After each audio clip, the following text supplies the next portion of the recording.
Thanks, Simone. President Trump now expressing doubt that Ukraine and Russia will reach a ceasefire deal and is encouraging the two nations to meet in Turkey this week. This comes as the president prepares for a trip to the Middle East. CBS's Willie James Inman has more.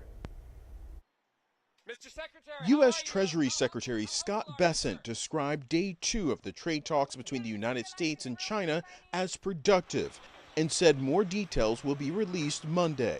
The weekend talks in Switzerland mark the first significant discussions between the two nations since President Trump imposed a minimum tariff of 145% on Chinese goods, and China responded with its own tariff hikes.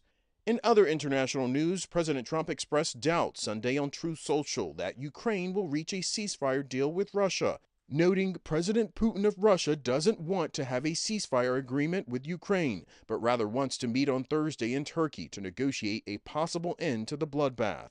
The president's post comes just 2 weeks after he sat down with Ukrainian President Volodymyr Zelensky at the Vatican to discuss the war.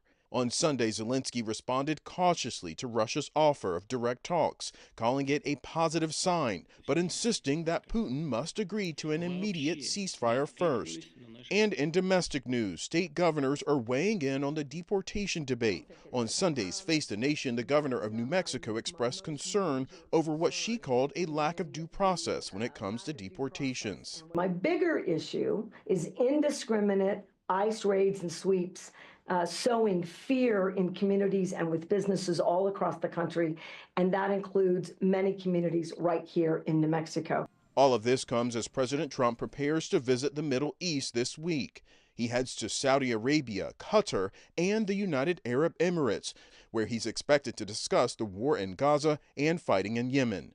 Willie James Inman, CBS News, the White House.